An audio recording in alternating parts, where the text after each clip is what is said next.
si tu peux encore, on utilise en général le mot gauche ici pour désigner, on va dire, le PS, le Parti Socialiste et tout ce qui est à sa gauche, d'accord, ou l'extrême gauche ou la gauche de gauche.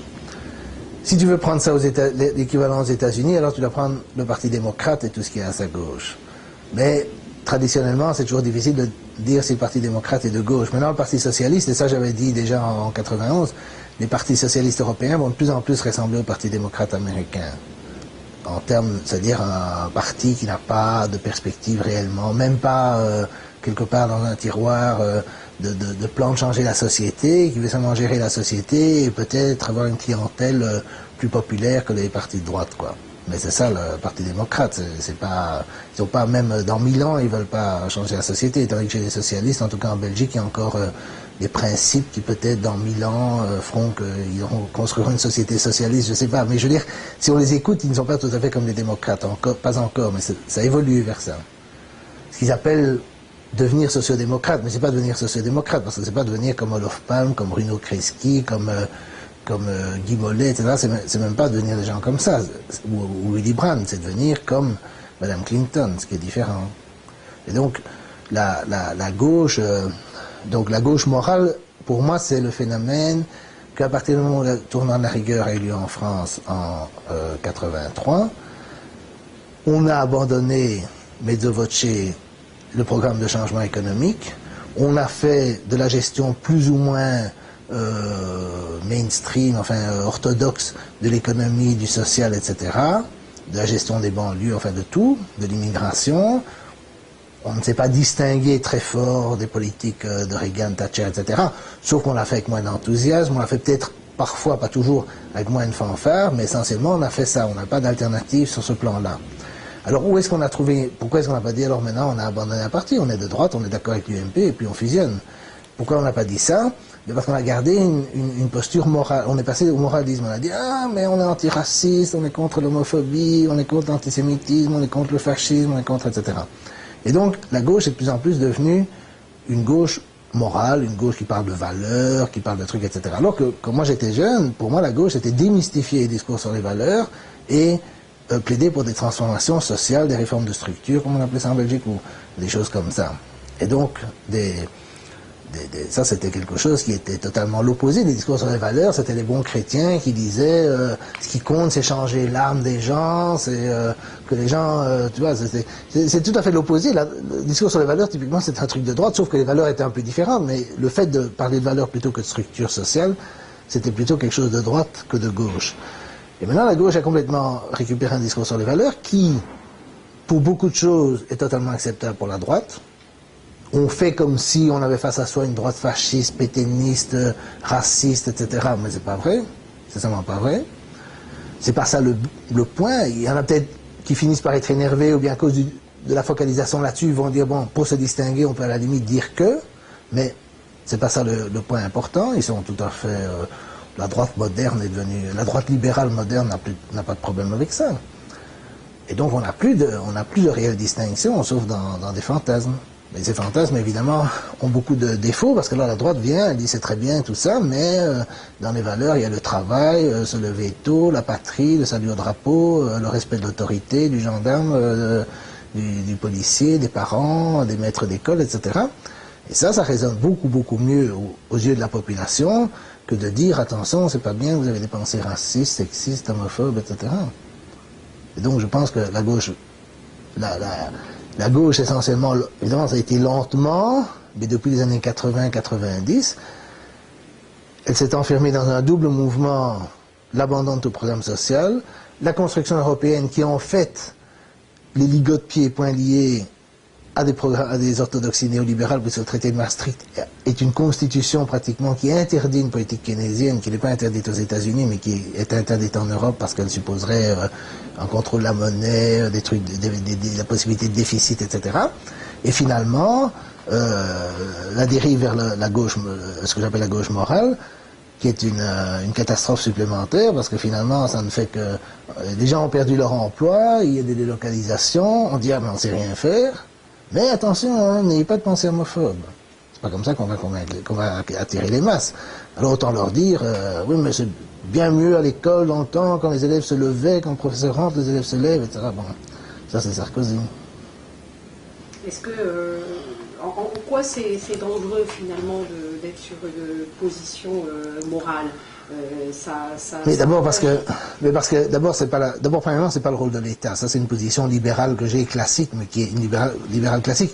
C'est pas le rôle de l'État de moraliser les citoyens.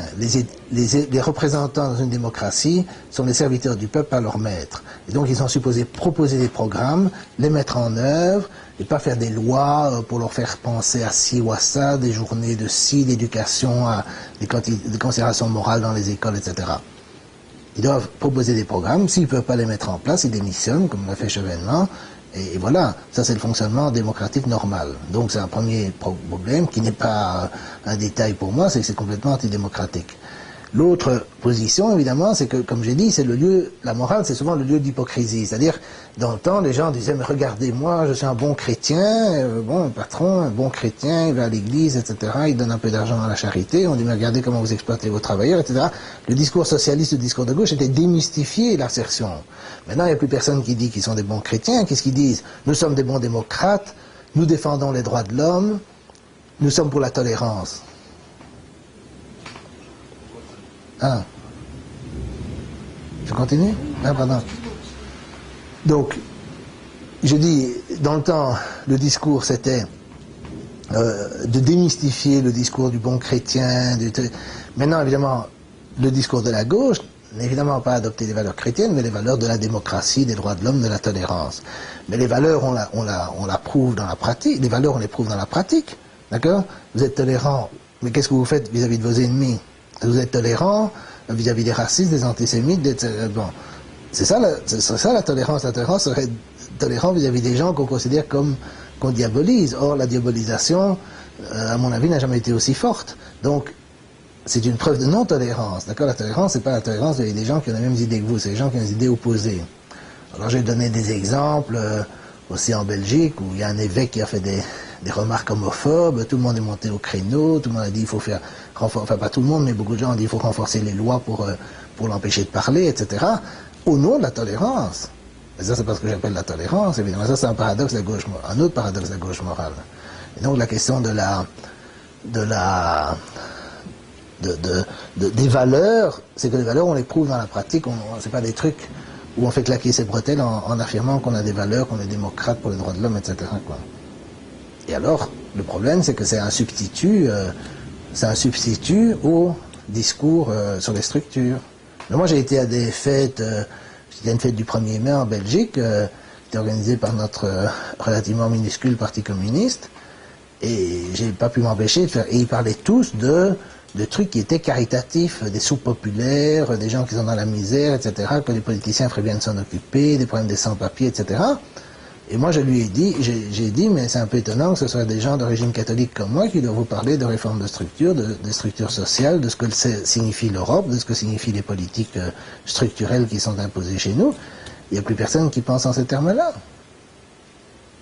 Il y a trois notions dont on a l'impression qu'elles sont confondues, qui sont la critique d'Israël, la critique du sionisme et être antisémite. Mais ça, c'est moins qu'on puisse dire qu'ils font ce genre de confusion. Oui. Et c'est l'arme, évidemment, parce que, justement, mais le paradoxe, évidemment, qu'on ne souligne pas assez, c'est que l'accusation d'antisémitisme ne marche que parce qu'on vit dans un monde qui n'est pas antisémite.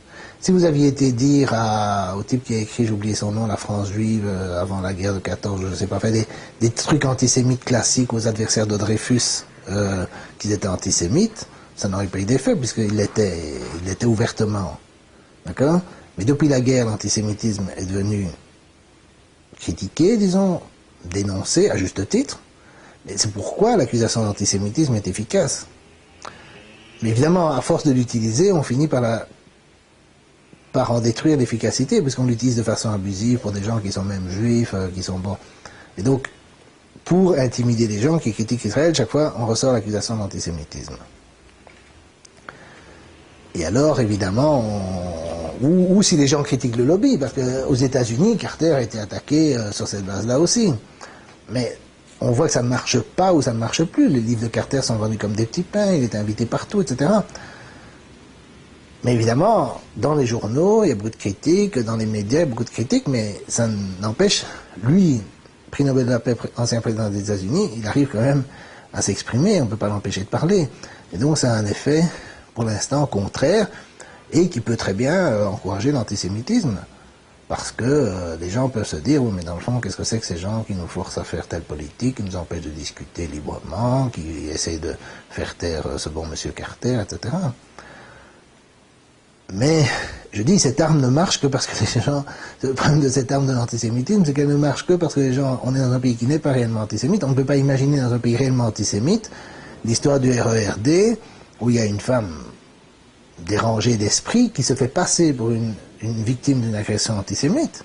Si le pays était réellement antisémite, elle ne ferait pas ça parce que ça n'attirerait pas l'attention. Au contraire, on dirait, mais c'est bien fait pour vous. Parce que, bon, je veux dire, c'est parce qu'on est dans un pays où justement l'antisémitisme est critiqué à juste titre qu'on peut abuser de cette situation pour critiquer les gens qui sont critiques d'Israël, des lobbies, enfin peu importe ce qu'ils disent, mais qui ne sont pas directement antisémites. Mais ce faisant, on va finir par banaliser l'antisémitisme. C'est l'histoire des gens qui crient au loup, quoi. Ça me paraît évident. Ça, c'est psychologie humaine, première leçon, quoi. Est-ce que pour revenir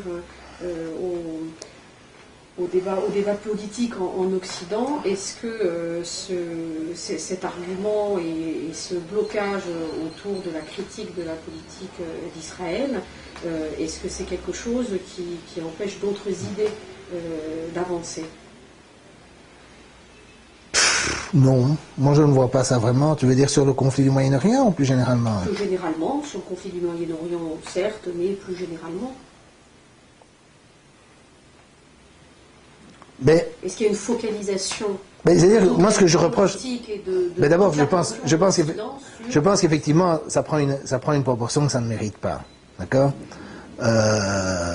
Ça prend une proportion dans les débats, ça ne mérite pas cette attention, je pense.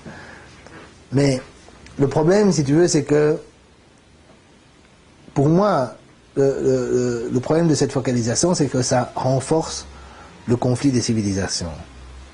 Donc il y a, comme j'ai expliqué, Israël au début était en conflit avec les Palestiniens, puis les Palestiniens ont eu la solidarité croissante du monde arabe, maintenant du monde musulman, d'une bonne partie du tiers-monde. C'est le mandat Chavez de quel côté il est, c'est assez évident de quel côté il est.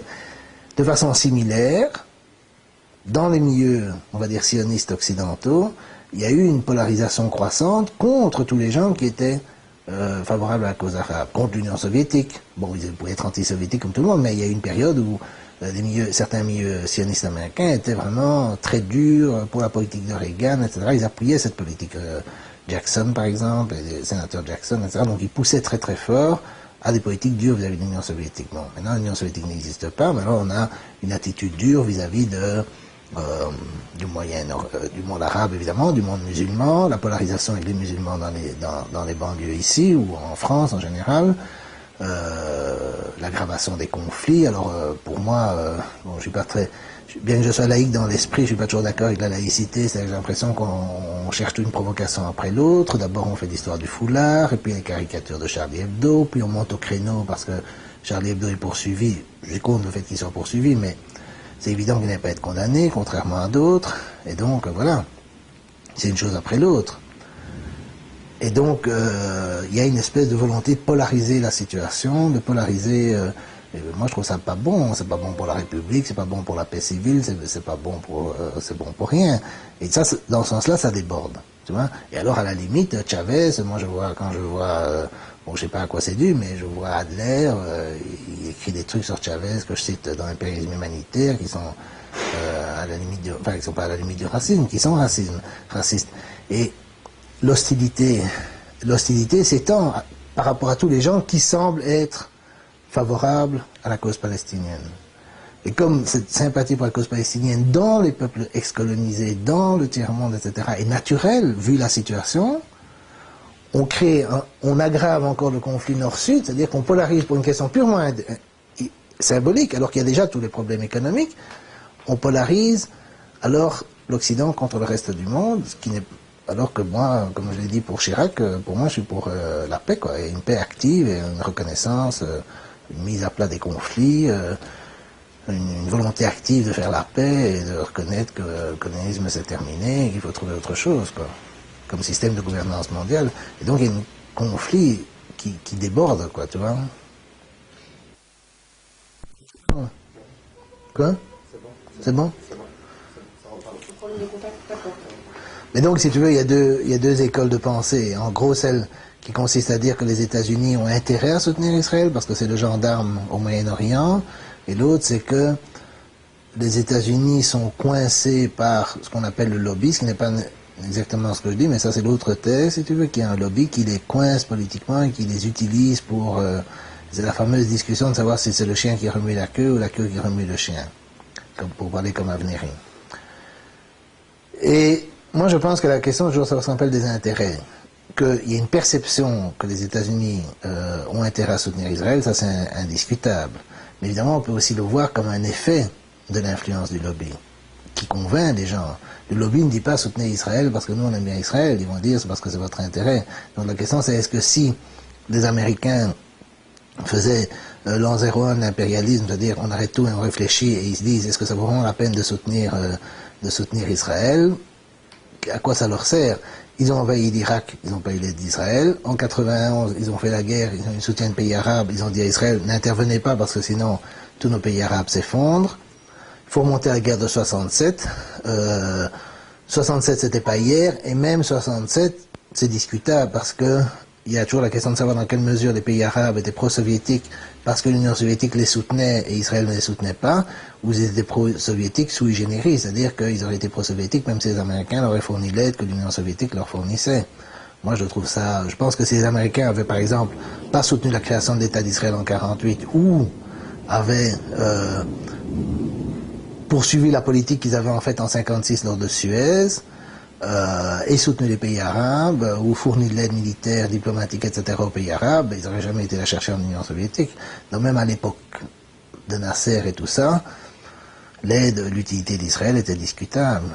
Alors ça nous ramène à l'autre question, mais la question du lobby est compliquée parce que il y a évidemment, ça ne peut pas marcher simplement parce que les gens, on ne peut pas imaginer simplement qu'ils payent des gens. D'accord, qu'ils payent les députés, les sénateurs, etc. Ça, c'est pas comme ça que ça marche, parce qu'il y a beaucoup d'autres sources de financement. Et c'est vrai qu'ils contribuent aux campagnes électorales, c'est vrai qu'ils contribuent de façon sélective, c'est vrai qu'ils essayent de punir des gens comme Cynthia McKinney ou Paul Findlay, etc., qui dévient de la ligne du parti, et qu'ils vont soutenir leurs opposants, et que leurs opposants ont des chances de gagner. Mais ce serait très facile pour un opposant politique, un type qui est victime de ce genre de stratégie, de dire mais mon adversaire est un valet d'un pays étranger, Israël. Si la France faisait ça, ben si la France se met à payer des campagnes électorales aux États-Unis pour avoir des gens favorables à la France au Congrès américain, ben les adversaires dénoncent tout de suite leurs adversaires comme étant des agents d'une puissance étrangère et les autres perdent. Mais faire ça, c'est impossible, parce qu'il y a l'autre, et c'est ça où le blocage apparaît, c'est que si on disait ça, on serait immédiatement accusé de conspirationnisme, d'antisémitisme, de je ne sais pas quels autres crimes. Et ça, évidemment, c'est le blocage où là, c'est vraiment l'autonomie de l'idéologie, pour parler en termes marxistes, qui joue, où là, c'est vraiment le blocage idéologique, qui est malsain, à mon avis, et qui va finir par sauter, peut-être de sauter de façon pas très jolie, mais qui est le blocage idéologique majeur aux États-Unis, c'est-à-dire que discuter sérieusement est-ce que c'est vraiment dans l'intérêt des États-Unis de soutenir Israël, c'est très difficile. Mearsheimer et Walsh l'ont fait, Carter l'a fait, donc il y a des crevasses qui se créent dans le mur, si on veut. Mais, comme dit Coburn, il faut avoir 75 ans, ne pas briguer de mandat électoral et avoir des moyens indépendants. Soros le fait. Soros fait ça. Soros, qui est juif, victime de la guerre et tout ça, il critique le lobby. À mon avis, c'est de nouveau une des choses qui rentre dans le débat actuel avec la défaite en Irak, c'est qu'il y a beaucoup d'Américains qui se disent mais qu'est-ce qu'on a été faire là? Pourquoi est-ce qu'on a été faire là? Quelles compagnies pétrolières ont voulu la guerre? Il ne faut pas seulement dire que les compagnies pétrolières cherchent à profiter de la guerre une fois qu'elle a eu lieu, ce qui est vrai, mais est-ce qu'elles l'ont voulu? Est-ce que c'est elles qui ont propagé les mensonges sur les armes de destruction massive? Est-ce que c'est elles qui ont fait les campagnes de propagande idéologique liant Saddam à Al-Qaïda et des choses comme ça? Ou bien est-ce que ce sont des gens à l'intérieur du gouvernement, de l'appareil d'État et des médias qui ont fait ça? Moi, j'ai aucune preuve, et Petras te dira que les compagnies pétrolières n'étaient pas favorables à cette guerre. En fait, dans leurs journaux, dans leurs bulletins internes, etc., on peut dire qu'elles l'étaient secrètement, mais alors il faut le prouver. Donc, tandis que la propagande au niveau des médias dominants, du gouvernement, etc., pour préparer les esprits à la guerre, et toute guerre a besoin de propagande, on ne peut pas faire la guerre comme ça, si on a 10% de la population qui vous suit et 90 qui sont contre. Si on veut faire la guerre, il faut avoir l'opinion un peu avec soi, et cette opinion a été obtenue par les moyens que j'indique, qui sont des moyens de propagande de guerre. Il n'y a pas d'indication que cette propagande a été faite principalement par les compagnies pétrolières, ou voulue même par eux. Et donc maintenant, les Américains commencent à réfléchir dans quelle mesure le programme néoconservateur, le PNAC, etc., servait nos intérêts en nous promettant l'hégémonie mondiale, ou bien dans quelle mesure est-ce que c'était des gens qui, d'une certaine façon, promettaient l'hégémonie mondiale aux États-Unis parce qu'ils voulaient l'hégémonie ou la survie, ou je ne sais pas quelle image ils ont de l'avenir d'Israël, mais voulaient protéger Israël au Moyen-Orient. Et donc, il y a des réactions, ça c'est clair, que Brzezinski, par exemple, il est furieux, quoi. Et Carter aussi. Il l'est un peu moins ouvertement, mais il l'est. Donc, il y a des fissures qui se font.